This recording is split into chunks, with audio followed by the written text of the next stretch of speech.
Welcome to star TV.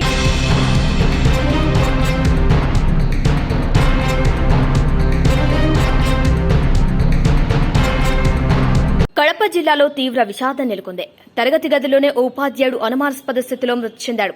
పోలీసులు మృతుని బంధువులు తెలిపిన వివరాల ప్రకారం రాయచోటి పట్టణం కొత్తపల్లి ఉర్దూ హైస్కూల్లో ఎజాజ్ అహ్మద్ అనే ఉపాధ్యాయుడు తరగతి గదిలోనే కుప్పకూలాడు. విద్యార్థులు అల్లరి చేస్తుండగా వారిపై కేకలు వేసే సమయంలో గుండెపోటుకు గురై కుప్పకూలినట్టు తెలుస్తోంది. వెంటనే గమనించిన సిబ్బంది ఆయన్ను రాయచోటి ఆసుపత్రికి తరలిస్తుండగా అప్పటికే మృతి చెందినట్టు వైద్యులు నిర్ధారించారు.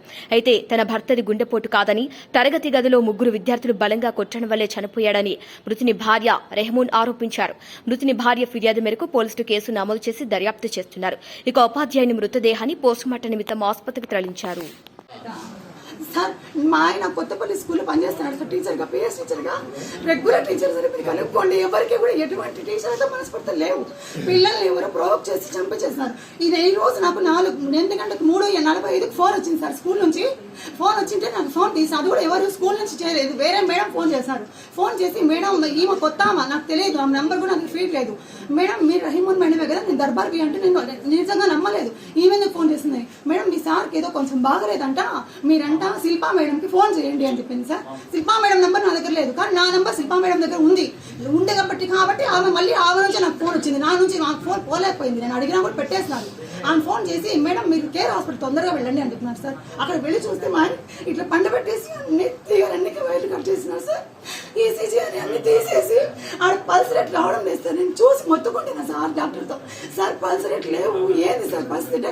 ఏం కాదమ్మా, ఏం కాదు, బాగా అయిపోతుంది, ఈమెను బయట తీసుకుపోండి అంటున్నారు సార్. మా ఆయన మొదలుకు నేను ఎట్ట బయటకు పోవాలి సార్? బయట తీసుకుపోయి వాళ్ళే స్కూల్ వాళ్ళు తీసుకొచ్చి సేవం చేసి నాకు అందిస్తారు సార్, అంబులెన్స్లో వేసి. నేనేం చేయమంటారు? మళ్ళీ ఇక్కడికి వచ్చినాక నేను బట్టలు తీసినాను సార్. మా సాంప్రదాయం ప్రకారం షర్ట్ తీసేతోడికి వాళ్ళందరూ వచ్చి ఒంటి నిండా గాయం ఉన్నాయి సార్. నాకు పిలిచి చూపించినారు, ఈమెమన్నా మచ్చలా, మీ ఆయనకి మచ్చలు ఉన్నాయని చూస్తే ఒంటి నిండా గాయం ఉన్నాయి సార్. మొత్తం ఒళ్ళంతా కమిలిపోయి ఉంది. మళ్ళీ కనుక్కుంటే ఏంటంటే, ముగ్గురు పిల్లలు కలిసి స్పెట్స్ తీసి తన్ని కొట్టి చంపేయలే కొట్టినారంట సార్. గుండెల మీద కాళ్ళతో తన్ని, ఈ బ్రాస్లెట్ ఏదో కడం వేసుకుని కడంతో గుద్దినారంట సార్. అక్కడికక్కడ కుప్పకూలిపోయాడు సార్. వాళ్ళు అంటారు, హెచ్ఎం వాళ్ళు అంటారు, కాదు పిల్లలతో సంబంధం లేదు, ఆయనకి బాగలేదు, హార్ట్ అటాక్ సార్. మా ఆయనకు 42 సంవత్సరాలు, ఎటువంటి చెడు అలవాటు లేదు సార్. మేము 6 నెలలకు ఒకసారి మెడికల్ రిపోర్ట్స్ తీసుకుంటాం, ఎందుకంటే పిల్లల కోసం. ఎన్నిసార్లు రిపోర్ట్స్ ఉన్నాయి మా దగ్గర, ఎన్ని సంవత్సరాలు, 15 సంవత్సరాల రిపోర్ట్స్ ఉన్నాయి. ఒక్క రిపోర్ట్లు కూడా మా ఆయనకి బీపీ అని కానీ, షుగర్ అని కానీ, థైరాయిడ్ అని కానీ, బ్లడ్ కొలెస్ట్రాల్ అని ఒక్క చిన్న రిపోర్ట్ లేదు, రికార్డ్ లేదు సార్. అలాంటిది ఎవరిని కాపాడడానికి వాళ్ళందరూ హెచ్ఎంలు, టీచర్లు అందరూ కలిసి మూకమ్మడిగా మా ఆయన మీద వేస్తారా సార్? ఇంకను వాళ్ళు మనుషులే సార్, వాళ్ళకి మానవత్వం ఉందా సార్? కళ్ళతో చూసాను మీ స్కూల్లో జరిగింది ఈ సంఘటన. మీరు కాపాడాల్సిన టీచర్ని పోయేసి మీరు ఆ టీచర్ మీద నింద వేసి పిల్లల్ని కాపాడతారా? మీరు పిల్లలు వెళ్ళక ఎవరున్నారు ప్రోద్బలం చేసి పిల్లల్ని చేపించినారు? పిల్లలకి అంత ధైర్యం ఉండదు సార్ ఆ వయసు చేయడానికి. ఒకవేళ చేసే వాళ్ళు ఉంటే వాళ్ళ పేరెంట్స్ వస్తే మీరే చేస్తున్నారు యాజ్ హెచ్ఎంగా. నాకన్నా చెప్పాలా భార్యగా, లేకపోతే మీరన్నా పోయి డివైఓ దగ్గర క్లియర్ చేయించాలా ఆ సంఘటనను? అలా ఏం చేయకుండా 4 రోజులు జరిగే సంఘటన దాచిపెట్టి మూసిపెట్టి ఈరోజు చంపించి నా చేతి సేవలు ఇస్తారు సార్. వాళ్ళు ఎలా సార్ నేను బతకాలా? నేను కనుక ఖచ్చితంగా నేను సూసైడ్ చేసుకున్నాను అనుకో, ఆ పిల్లలు వాళ్ళ నాకున్న అనుమాన సస్పెక్ట్స్ అందరి పేరు రాస్తాను, సూసైడ్ చేసుకుంటాను సార్. నాకు అవసరమే లేదు ఈ జీవితము. నేను ఆయన లేకుండా బతకాలి, నాకు ఎవరు లేరు, పిల్లలు లేదు, ఎవరు లేరు సార్. నేను ఆయన కోసం బతుకుతున్నాను. నాకు చంటి పిల్లలు చూసుకుంటాను సార్. నేను మా ఆయన నాకు ఎవరిని ఇష్టపడ్డు, అలాంటి నా భర్తను కోల్పోయి నేను నరకం అనుభవిస్తున్నాను. నేను ఇక్కడ సూసైడ్ చేసుకున్నాను అనుకో, ఎవరు చేస్తారో వాళ్ళ పేర్లు, నాకు అనుమానం వాళ్ళ పేర్లంతా నేను లిస్ట్ రాసి లెటర్ రాసి నేను చచ్చిపోతాను సార్. వాళ్ళకి న్యాయం జరుగుతుందో జరగదు నాకు సంబంధం లేదు, కానీ వాళ్ళే ఖచ్చితంగా ప్రోద్బలం. పిల్లలు ఎవరో ప్రోద్బలించి వెనకాల ఎవరున్నారు, ఎంత దూరం ఉన్నారో నాకు సంబంధం లేదు. అది ఎక్కడ వెళ్ళిన కానీ ఉండొచ్చు, వాళ్ళు ఎక్కడ నాకు సంబంధించి వాళ్ళకి సంబంధించి నాకు అనుమానం ఉంది సార్. టీచర్లందరూ ఏం చేస్తున్నారు సార్? ఇంత కొట్టా ఉంటే తల్లి కొట్టి తొప్పుకొని పోతా ఉంటే ఇంత టీచర్ స్టాఫ్ ఏమైంది? పోనీ ఆ టైం అవుట్ ఆఫ్ టైం జరిగిందా? లేదు. 3:30, 3:15, 3 నుంచి 3:30 మధ్యలో జరిగింది సంఘటన. జరిగింది కాబట్టి వాళ్ళు 3:45 నాకు ఫోన్ చేసి అప్పటికి హాస్పిటల్ మీద డెడ్ బాడీ అయి ఉన్నాడు. అంటే ఎంత సంఘటన జరిగిన తర్వాత వాళ్ళు అక్కడ రావడానికి ఎంత టైం పడుతుంది సార్ పిలుచుకొని రావడానికి? సో 3 గంటలకు జరిగిందంటే ఎప్పుడు జరిగిందని అర్థము? ఇంటర్వెల్ తర్వాత పీరియడ్ జరిగిందని అర్థం. 7th పీరియడ్ ఏ టీచర్లంతా ఎక్కడ వెళ్తారు? మీరు అంతా కలిసే కదా. మా ఆయన నా భర్తను చూడలేక ఇట్లా చేసింది మీరు. ఏమంత కక్ష సాధింపు మీకు? ఏం చేసినాడు? మీకు ఏం తక్కువ? రెగ్యులర్ గా స్కూల్కి వస్తాడు, అందరూ అదే స్కూల్లో ఉంటారు, కానీ ఒక్కరు కాపాడలేదు.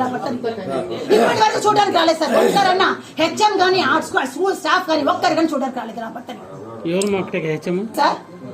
ప్రతిరోజు ఆయన్ని నా భర్త బండిలో పిలుచుకోపోతాడు సార్.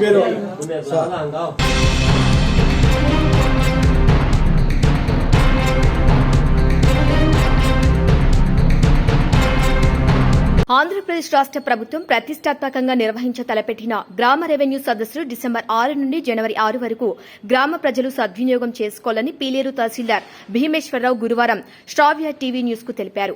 15 గ్రామ పంచాయతీలు ఉన్న పీలేరు మండలానికి సంబంధించి శుక్రవారం మొదటగా మేళ్లచెరువు గ్రామ పంచాయతీలో రెవెన్యూ గ్రామ సదస్సులు జరుగుతాయని, ఈ రెవెన్యూ గ్రామ సదస్సులో గ్రామానికి సంబంధించిన భూ సమస్యలు, చుక్కల భూమి, ఆధీన భూమి, ఇంటి పట్టా, వ్యవసాయ భూములు, కుల వివక్ష దారి సమస్య, భూ కబ్జాల సమస్యలు, బలవంతపు భూమిని లాక్కోవటం లాంటి సమస్యల గురించి ప్రజల నుండి వచ్చే ఆర్జీలు, వాటిని పరిష్కరించే విధంగా సంబంధిత అధికారులు రెవెన్యూ సదస్సులో పాల్గొని సమస్యలు పరిష్కరించేందుకే ప్రాధాన్యత ఇస్తారని ఆయన తెలిపారు. రెవెన్యూ గ్రామ సదస్సులు వచ్చే ప్రతి ఆర్జీకి, ఆర్జీదారుడికి గౌరవప్రదంగా గౌరవించి ఆర్జీ స్వీకరించి సమస్య పరిష్కారం అయ్యేందుకు దోహదపడతామని తహసీల్దార్ భీమేశ్వరరావు తెలిపారు. ప్రభుత్వము ప్రతిష్టాత్మకంగా చేపట్టిన రెవెన్యూ సదస్సులో భాగంగా ఈ జంగమరాజుపల్లె రెవెన్యూ పంచాయతీలో ఎక్కువగా రైతులు ఇక్కడ ఉండడంతో మనం బాలాజీ నగర్ను, లక్ష్మీ బాలాజీ నగర్ను ఈ సదస్సు నిర్వహించుకోవడానికి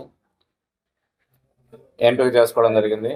మొదటి రోజుల్లో భాగంగా అందరికి కూడా వన్బీలందరూ ఇంటింటికి మనం పంపిణీ చేసి వారితో సంతకాలు తీసుకున్నాము.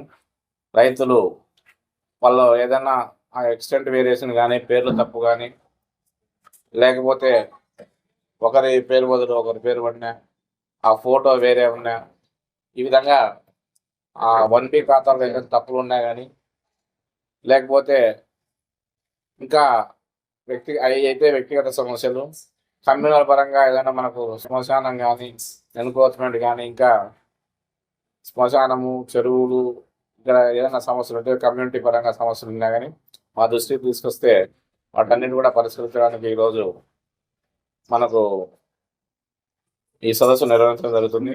మనకు ఇప్పుడు మండల తెలుగుదేశం పార్టీ అధ్యక్షుడు చెన్నుపల్లి సుబ్బారెడ్డి గారు, సాంబశివారెడ్డి గారు, మస్తాన్, ఇతర ఈ లోకల్ లీడర్స్, మన అందరు మిగతా అధికారులు అందరినీ కూడా ఆహ్వానించడం జరిగింది. అందరినీ కూడా ఇంకా ఎన్జిఓ సంఘాలను కూడా మనం దీంట్లో భాగస్వామ్యం చేయమన్నారు. ఎక్కడైనా ఎన్జిఓ సంఘాలు ఉన్నామని అందరినీ కూడా భాగస్వామ్యం చేసుకుంటూ, ప్రజాప్రతినిధులని భాగస్వామ్యం చేసుకుంటూ ఈ సమస్యలన్నింటిని పరిష్కరించడానికే ఈరోజు ఈ సదస్సు నిర్వహించుకుంటున్నాం. కాబట్టి రైతులందరూ పాల్గొని మీ యొక్క ఏదైనా సమస్యలు ఉంటే అర్జీలు తీసుకొని మీకు రసీదు కూడా ఇవ్వడం జరుగుతుంది. కాబట్టి మీకు ఇచ్చిన 1B ఏదైనా తప్పులు ఉంటే కానీ తీసుకొచ్చి మీకు ఒక అర్జీ ఇచ్చినాము. ఆ అర్జీలో వాటిని నింపి మనకి ఇస్తే మీకు అర్జీ ఇవ్వడం జరుగుతుంది. కాబట్టి రైతులందరూ కూడా ఈ అవకాశాన్ని సద్వినియోగం చేసుకోవాలని కోరుతూ సెలవు తీసుకుంటాం. అందరికీ నమస్కారం. ఈరోజు రేకలకోట పంచాయతీలోని బాలాజీ నగర్లో రెవెన్యూ సదస్సు పెట్టడం జరిగినది. దీనికి మన నారా చంద్రబాబు నాయుడు ఆధ్వర్యం, మైదుకూరు ఎమ్మెల్యే గారి ఆధ్వర్యం రేకలకోట పంచాయతీలోని బాలాజీ నగర్లో కార్యక్రమం జరుగుతుంది. ముఖ్య ఉద్దేశం ఏంటంటే రైతులు ఈ సమస్యను పరిష్కార దిశగా చేసేదానికి రెవెన్యూ సదస్సులు పెట్టారు.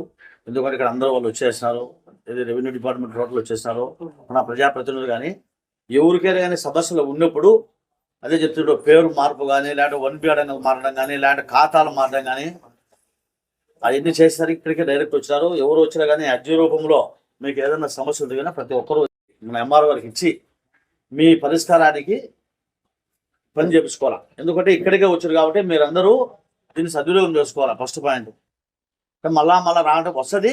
కాబట్టి ఈ రోజు అయితే కదా ఈ పని మీకు దీనికి ఒక రిసిప్ట్గా ఇస్తారు. ప్రతి ఒక్కరు అర్జీ తీసుకో, రిసిప్ట్ ఇస్తారు.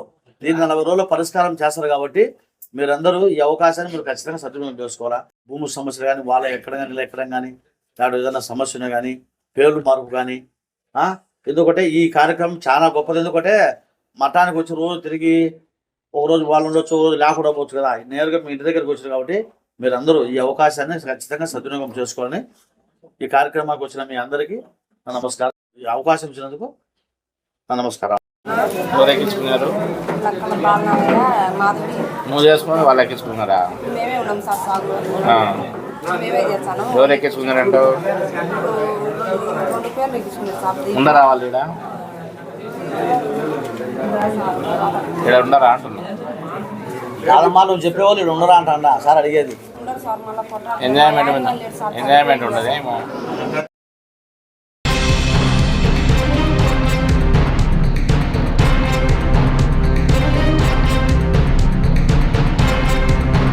నూలివీడు గ్రామం ఎల్లమ్మ తల్లి దేవత ఆలయంలో గురువారం ఆనిముత్యాలు కొత్త సినిమా షూటింగ్ షెడ్యూల్ ప్రారంభం సందర్భంగా సినీ నటుడు నిర్మాత చింతంరెడ్డి వెంకట శివారెడ్డి సహ నిర్మాత కాల్వపల్లి పాపిరెడ్డి సినిమా దర్శకులు కోరేష్ చిలకలపాటి చీఫ్ అసోసియేట్ డైరెక్టర్ హరి ఉరిమిల్లా తదితర సినిమా టీం హీరో నిర్మాత కుటుంబ సభ్యులు గ్రామస్తులు గ్రామ దేవత ఎల్లమ్మ తల్లిని దర్శించుకుని 101 కొబ్బరికాయలు కొట్టి మొక్కులు తెరుచుకున్నారు.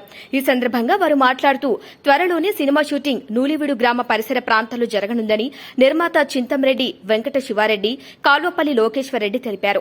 కొత్త సినిమా ఆర్టిస్టులు జూనియర్ ఆర్టిస్టులతో కోలాహలంగా ఉండటంతో ఆలయ ప్రాంగణమంతా సందడిగా మారింది. షూటింగ్ ప్రారంభ విషయం తెలుసుకున్న సమీప గ్రామాల ప్రజలు ఆలయ ప్రాంగణానికి చేరుకున్నారు.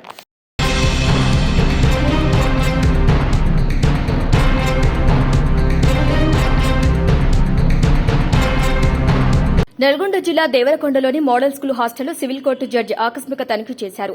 హాస్టల్లో వార్డెన్ను హాస్టల్ సిబ్బంది పనితీరును పరిశీలించి ఆగ్రహం వ్యక్తం చేశారు. శుభ్రత పాటించలేదని, చదువుకోవడానికి వచ్చిన విద్యార్థులతో క్లీనింగ్ వాళ్లతో పని చేయించడం కరెక్ట్ కాదని వార్డెన్ మీద ఆగ్రహం వ్యక్తం చేశారు. విద్యార్థుల స్తోమత లేకనే గవర్నమెంట్ హాస్టల్లో చదువుకోవడానికి వస్తే వాళ్లతో చాకరీ చేయిస్తారా అని నిలదీశారు. వంటశాలలో బియ్యాన్ని, కూరగాయలను, పండ్లను పరిశీలించారు. వంటశాల గది పరికరాలు శుభ్రతను పాటించి శుభ్రమైన ఆహారం విద్యార్థులకు అందించాలని వార్డెన్కు చెప్పారు. చదువుకోవడానికి వచ్చిన విద్యార్థులు పని చేయించడం చట్టపరమైన నేరమని ఆగ్రహం వ్యక్తం చేశారు. ఇలాంటివి మళ్లీ పునరావృతం కాకుండా చూడాలని అధికారులను ఆదేశించారు.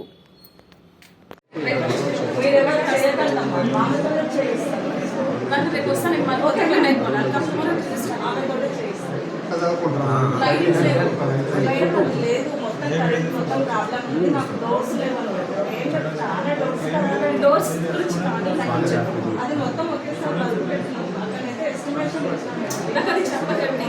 మీరు ఫస్ట్ బయట ఎట్లా తెస్తున్నారా ఎవరు తీసుకొచ్చి పెట్టేసి అంటే తెస్తున్నారు కదా వాళ్ళు తెస్తున్నారు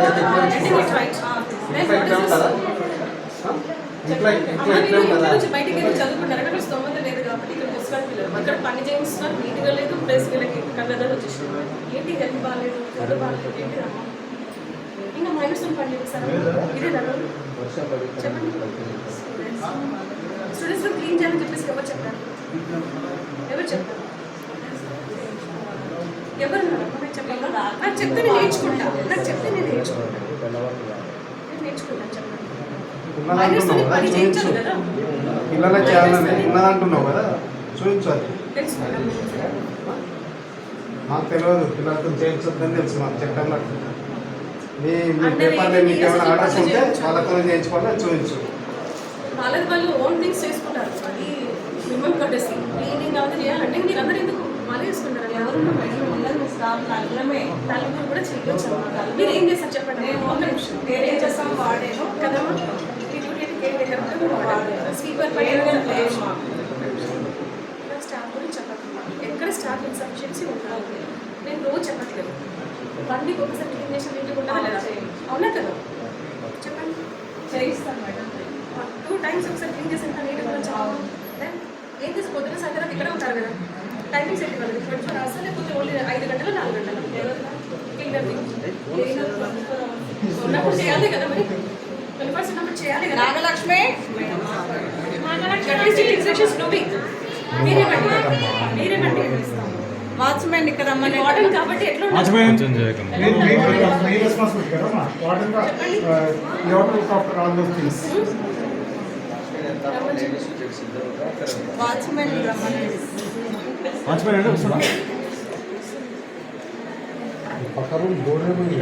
సార్ చాలా డోర్లు ఖరాబ్ అయినాయి సార్. పిల్లలు ఉంటే తీసి పక్క వేరే చాలా ఖరాబ్. దానికి సంబంధించి మీరు పై ఆఫీసర్కి ఇన్ఫార్మ్ చేయాలి కదా మేడం. పై ఆఫీసర్కి ఇన్ఫార్మ్ చేసుకోవాలి కదా మీరు రెగ్యులర్గా.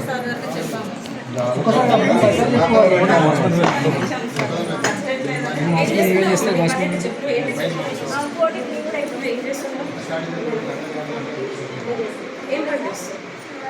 పోస్ట్ ఏంటమ్మా? వాచ్మెన్ ఇక్కడ ఏం చేస్తుంది?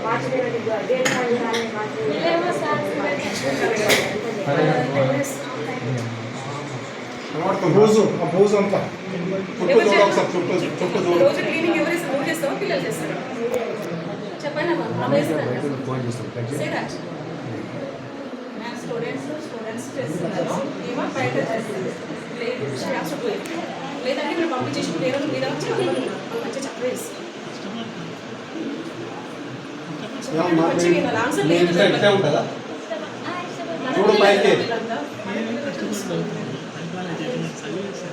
ఇది అమ్మ 19 కాదు ఇది వచ్చి క్వశ్చన్ చేసి మనకు ఆన్సర్ మీరు చెప్పారంటే చెప్పాలంటే భయపడుతున్నారు అంత భయపెట్టించుకుంటాం చెప్ప అమ్మ భయపెట్టించుకుంటాం ఎంత ఇవ్వచ్చు తీసుకొచ్చి అందుకే పనిచేసాడు కాబట్టి భయపడాలి కాదు వాచ్మెన్ ఉంటే తీసుకుంటే ఎట్లా పంపిస్తాను చెప్పు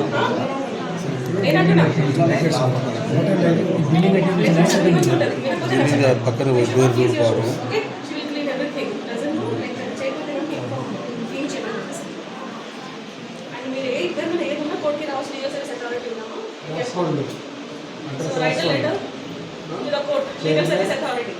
ఎమ్మెల్యేసే లేకుండా అంటే పోస్టులో పడేస్తే కూడా వస్తుంది.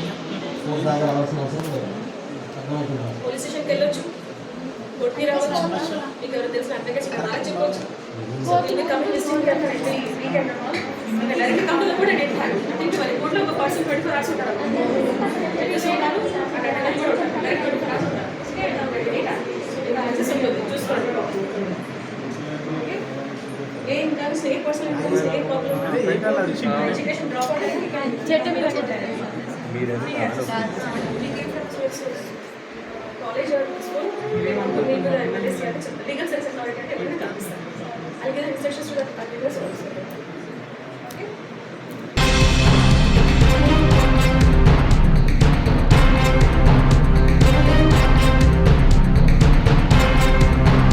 రాయచోటి పట్టణంలోని కొత్తపల్లి జిల్లా పరిషత్ ఉన్నత ఉర్దూ పాఠశాలలో ఉపాధ్యాయుడు ఎజాజ్ అహ్మద్ మృతికి కారకులైన వారిని కఠినంగా శిక్షించాలని ఉపాధ్యాయులు డిమాండ్ చేశారు.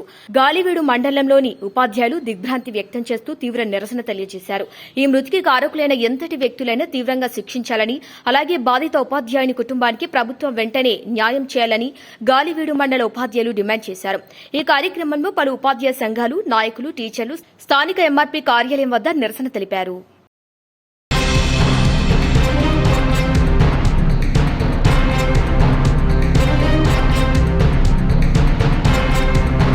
పెద్దగోపులాపురం గ్రామానికి చెందిన పెద్దగోపులాపురం బేడా బుడగ జంగాల ప్రెసిడెంట్ విభూతి మహిపాల్ స్వతంత్రం వచ్చిన ఇన్ని ఏళ్లు గడిచినా ఇంకా బెడబుడగ జంగాలకు ఈ సమాజమే గుర్తుపట్టలేకపోతోంది. దీనికి కారణం తెలంగాణ రాష్ట్రంలో ఉన్న బెడబుడగ జంగాలు అందరూ దీనికి కారణం. మీ అందరి ఆలోచనలో ఉంది ఎస్సీ అంటే మాలా మాదిగా అని తెలుసు. దానిలో బేడబుడగ జంగం ఉపకులమని ఈ సమాజానికి కూడా తెలియని పరిస్థితుల్లో మనం ఉన్నామంటే అది ఒకసారి మీ ఆలోచనలోనే వదిలేస్తున్నామన్నారు. ఈ పీకులాట ఎన్నెళ్ళు మనం కొట్లాట కాలం మారుతోంది.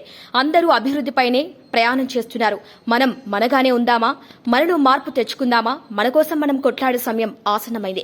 రాజకీయ నాయకుల్లో అలజడి లేపాలి. ప్రజల ఆలోచనలో బేడబుడగా జంగం స్థితిగతుల సింపతి తీసుకురావాలి. మనకంటూ ఒక రిజర్వేషన్ కోసం పోరాటం చేయాలి. ఉద్భవించేలా అడుగులు వేయాలి. దాదాపు తెలంగాణ రాష్ట్రంలో మన బేడబుడగ జంగాల జనాభా 8 నుంచి 9 లక్షల జనాభా వరకు ఉంటుంది. 59 ఎస్సీ ఉపకులాల మాలా మాదిగ తర్వాత 3వ వంతు జనాభా మనది ఉంది. బేడబుడగ జంగాల యువకుల్లారా, నాయకుల్లారా, ఉద్యోగస్తులారా, విద్యావంతులారా, మేధావులారా, మన కులంలో చాలా మంది చదువు, విద్యారంగాల్లో చాలా మంది ఉన్నారు. రాబోయే పంచాయతీ ఎన్నికల్లో నుండి ఎలక్షన్లు, సర్పంచ్ పదవి నుంచి ఎంపీటీసీ, ఎమ్మెల్సీల, పట్టభద్రుల ఎమ్మెల్సీల ఎలక్షన్లు చాలా ఉన్నాయి. రాబోయే రోజుల్లో అందరూ చాలా మంది పోటీ చేసి నిలబడాలి. పార్టీ తరపు నుంచి టికెట్ ఇచ్చినా ఇవ్వకుండా స్వతంత్ర అభ్యర్థులుగా నిలబడి పోటీ చేసి మన సత్తా ఏంటో ప్రభుత్వాలకు తెలియజేయాలి. తెలంగాణ బేడబుడగ జంగాల తరపున విభూతి మహిపాల్ తెలిపారు.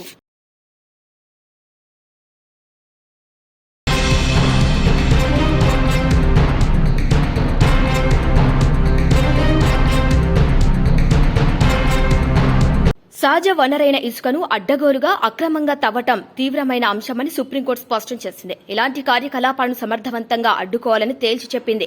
ఆయా రాష్ట్రాల్లో అక్రమ తవ్వకాలపై నిజానిజాలు, గణాంకాలు సమర్పించాలని ఆంధ్రప్రదేశ్, తమిళనాడు, పంజాబ్, మధ్యప్రదేశ్, మహారాష్ట ప్రభుత్వాలను ఆదేశించింది. ఈ మేరకు ప్రధాన న్యాయమూర్తి జస్టిస్ సంజీవ్ ఖన్నా, జస్టిస్ సంజయ్ కుమార్ తో కూడిన ధర్మాసనం బుధవారం ఉత్తర్వులు జారీ చేసింది. తదుపరి విచారణను జనవరి 27వ తేదీన వాయిదా వేసింది.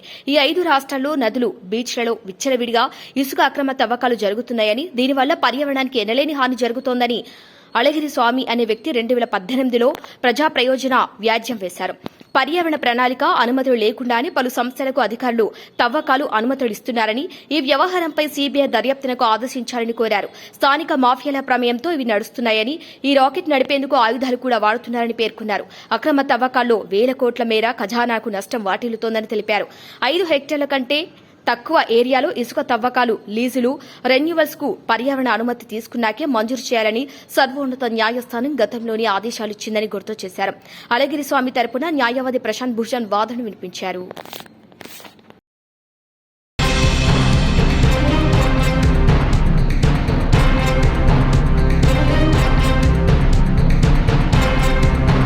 ధాన్యం కొనుగోలు అంశంలో కృష్ణా జిల్లా వల్లూరిపాలెం రైతులు ఆందోళన చేపట్టారు. ఈ విషయాన్ని మీడియా ప్రతినిధులు ముఖ్యమంత్రి చంద్రబాబు దృష్టికి తీసుకువెళ్లగా ఆయన వెంటనే స్పందించారు. రైతుల ఆందోళనపై కృష్ణా జిల్లా కలెక్టర్తో మాట్లాడారు. ఈ అంశంలో అధికారులు నిర్లక్ష్యం కారణమైతే తగిన చర్యలు తీసుకోవాలని ఆదేశించారు. ధాన్యం సేకరణలో ప్రభుత్వ విధానాలను అమలు చేయాలని స్పష్టం చేశారు. జిల్లాలో ధాన్యం కొనుగోలు అంశాన్ని నిత్యం పర్యవేక్షించాలని తెలిపారు. సీఎం చంద్రబాబు ఆదేశాలతో కృష్ణా జిల్లా కలెక్టరేట్ వెంటనే వల్లూరిపాలెం వెళ్లారు. రైతులు నష్టపోకుండా చూస్తామని హామీ ఇచ్చారు.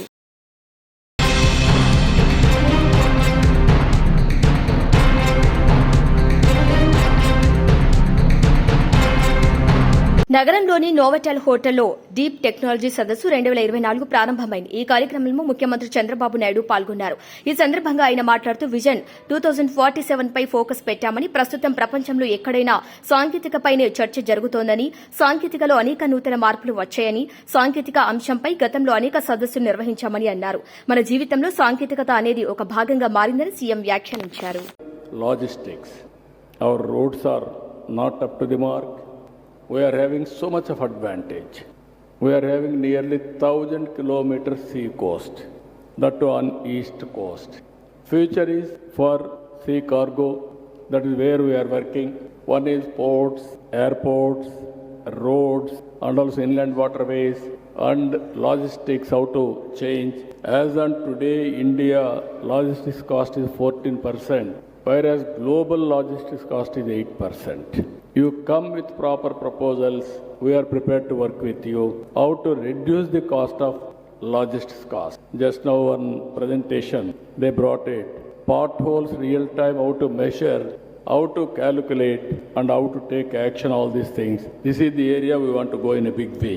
Then ultimately, energy and fuel. I am talking about energy and fuel.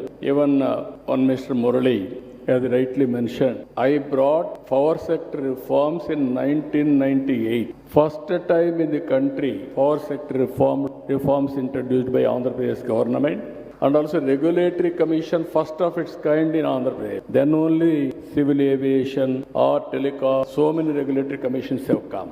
Even everybody told me at that time, you are taking very difficult subject, it may hurt your future. Exactly 2004, I was successful in bringing power sector reforms. I lost my power at that time. It is a reality. But so much of satisfaction. I was the pioneer in reforms then and now also. I was the pioneer in technology at the time and now also. That is where we are working now. Today, green energy is coming. Green hydrogen is a reality. Now, if you can see, we are going democratization of power generation. Anybody can generate power on his rooftop. You can use it, you can give it to grid. Anybody, any farmer can produce power. You can use it, you can use this consumption, personal consumption at home and everywhere. There is surplus you can give. This is where we wanted to, government will act as a facilitator, democratization of power generation. And also ultimately we want to go 100% green energy. Andhra Pradesh is having one advantage, that is sunlight, biggest advantage for India. And also we are very fortunate, we are having excellent opportunities for wind energy and also pumped energy. These three advantages, we can use it properly. Andhra Pradesh will be a hub for green energy and green hydrogen. As on today, NTPC and the government of Andhra Pradesh entity, GENCO, they are working green hydrogen project in Visakhapatnam. Ultimately, they are going to invest 2 lakh crores on green hydrogen. You can see the scope of future.